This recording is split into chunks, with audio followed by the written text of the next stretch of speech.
This isn't a boundary break episode, but I will be showing you how to take the camera anywhere we want in Final Fantasy VII Rebirth. Come on. Eyes on the prize, buddy. We ain't done here yet. Are you tired of being told where you can and can't go? I know I'm not the only person who wanted to see the other side of that hill. And with just one simple mod install, now you can.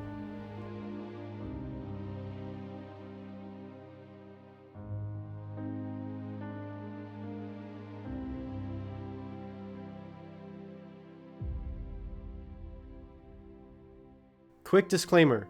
The footage you're seeing is modified gameplay footage and does not reflect the intended and official release of the game. I purchased a legitimate copy of Final Fantasy VII Rebirth on Steam. I don't claim to be an expert in this field, but I will show you how I accomplished this myself so you can replicate it. Modify your game at your own discretion. I would also warn that I encountered some glitches after doing this. I know some people have experienced these glitches playing the game normally, however I only encountered these glitches after modifying the game.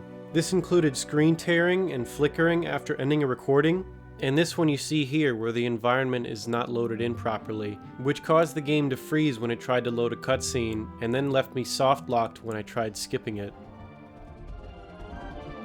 I also got absolutely flashbanged when I was exploring the world and I tried to enter Midgar. Think fast, Chuckle Nuts! I won't be showing any spoilers after the prologue, so if you're ready to proceed, let's begin. First, you need to download this mod by eMoose on Nexus Mods. There's a link in the description. Then you're going to click Manual Download. You need an account to download, so create an account if you don't have one.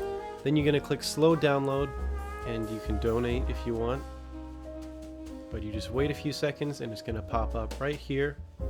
And you could just save or open or save as, whatever you want to do. And then you're going to open Steam.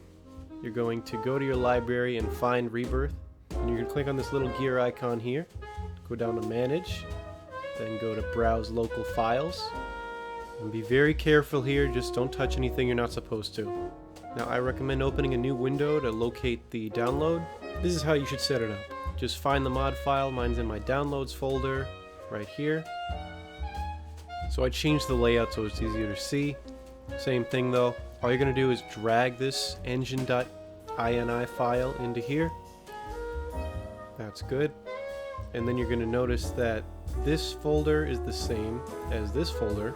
So it's basically showing you a path to where you have to put the file. So you go into Win64 on both, and you take this X-input DLL file and you just drop it in there. And that's it. Now you just start the game up like normal. Alright, so we're in the main menu now, and all you gotta do is press tilde, and it opens up this console at the bottom of the screen. If you press tilde again, it appears up here, make it easier to see. If you press it a third time, it goes away, and the same thing happens when you hit escape. So we're gonna type in enable cheats with no space, capital E, capital C, and then space 1, and press enter. From what I can tell, you only have to do this once, even if you close out the game.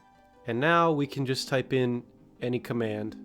Once again, press tilde, open the console, and type in toggle debug camera, all lowercase, all one word, and press enter.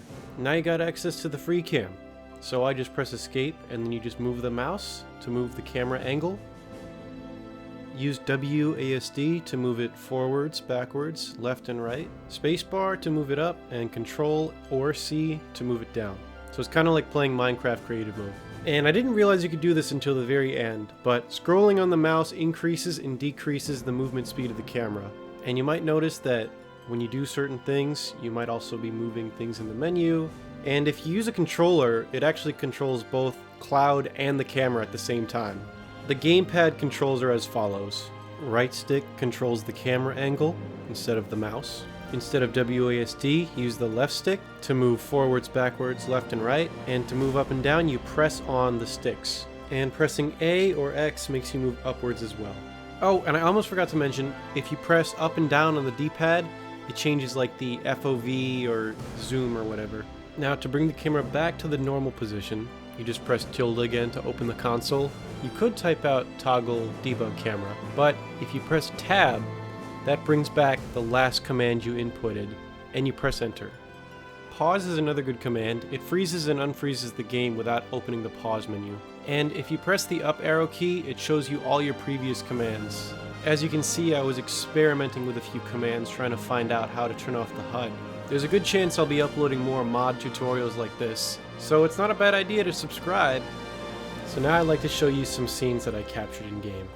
I've seen a few reactors in my time, but none with such a breathtaking view. Who could tire of it? Everyone, eventually.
Thanks for watching.